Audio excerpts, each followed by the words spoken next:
ท่านปริญญาเอกอรุณไสยสุนทรราชเลขาพรรคแขวงจำปาสักพร้อมด้วยคณะนำของแขวงได้นำพาเขาร่วมกิจกรรมเก็บขี้เหงื่อภายใต้โครงการมือละถุงบริเวณแคมป์แม่น้ำของอยู่นครปักเซโดยมีการเข้าร่วมของกลุ่มภรรยาการนำแขวงบรรดานักธุรกิจและอาสาสมัครจิตอาสาของโครงการมือละถุงได้พร้อมใจกันออกแห่งเฮ็ดอนามัยเก็บขี้เหงื่อและจัดระเบียบพื้นที่สาธารณะเพื่อสร้างให้นครปักเซมีความสะอาดสวยงามและน่าอยู่น่าเที่ยวชมหลายขึ้นซึ่งกิจกรรมในครั้งนี้นอกจากจะเป็นการร่วมมือรักษาอนามัยและใส่ใจสิ่งแวดล้อมแล้วยังเป็นการกักเก็บความพร้อมต้อนรับนักท่องเที่ยวที่จะเดินทางมาท่องเที่ยวในเทศกาลบุญปีแม่ลาวพศ2569ที่กำลังจะมาถึงให้นครปักเซมีภาพลักษณ์ที่ดีเพื่อดึงดูดนักท่องเที่ยวพร้อมกันนี้การจัดกิจกรรมดังกล่าวยังเป็นการสืบต่อรักษาชื่อเสียงของนครปักเซหลังจากได้รับรางวัลมาตรฐานเมืองท่องเที่ยวสะอาดอาเซียนประจำปี 2026 หาปี 2028 เป็นสมัยที่ 2 ติดต่อกันซึ่งได้มีการประกาศผลในงานมหกรรมท่องเที่ยวอาเซียนในวันที่ 30 มังกร 2026 ที่ผ่านมาที่ประเทศฟิลิปปินส์ซึ่งเป็นการยืนยันถึงความโดดเด่นของนครปักเซ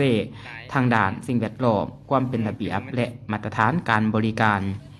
พร้อมเดียวกันกิจกรรมนี้ยังเป็นการสร้างขบวนการคำนำรับตอนวันครบรอบ 70 ปีของการสร้างต่างพรรคประชาชนปฏิวัติลาวที่จะมาถึงนี้ด้วยได้สร้างบรรยากาศให้มีความคึกคืนและปลุกระดมให้ทุกภาคส่วนพร้อมใจกันรักษาอนามัยและปกปักรักษาสิ่งแวดล้อมเพื่อให้บ้านเมืองมีความสะอาดสวยงามและพัฒนาอย่างยืนยงการที่ท่านได้มาร่วมกิจกรรมมือละท้องในครั้งนี้มีความหมายและความสำคัญแนวใดต่อการรักษาสิ่งแวดล้อมอยู่แขวงจำปาสักของพวกเราเจ้าพระเจ้าแนะนำผู้อาสาสมัครคนหนึ่งมีความภาคภูมิใจและก็ดีใจที่ได้มีโอกาสเข้าร่วมกิจกรรมที่สำคัญนี้เพราะว่ากิจกรรมการรักษาความสะอาดความสวยงามนี้มันก็นอนในแผนพัฒนาเศรษฐกิจสังคมแขวงโดยเฉพาะเป็น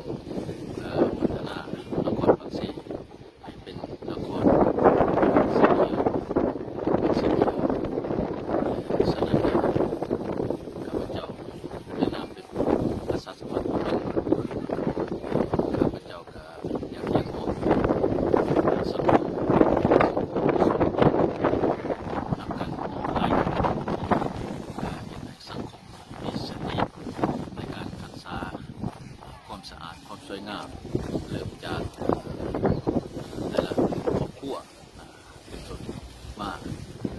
ให้มันสะอาดบ้านก็ให้สะอาดบ้านให้สะอาดจากนั้นสำนักงานของการก็ให้มีความสะอาดสวยงามบนสาธารณะก็ให้มันมีความสะอาดสวยงามฉะนั้นสำคัญทุกคนทุกภาคส่วนต้องมีส่วนร่วมนำกันในแต่ละวันนี่แหละปัญหาสำคัญบุรทงอันนี้ก็เป็นกิจกรรมหนึ่งที่สำคัญข้าพเจ้าก็อยากมองให้ตัวสังคมและปลุกระดม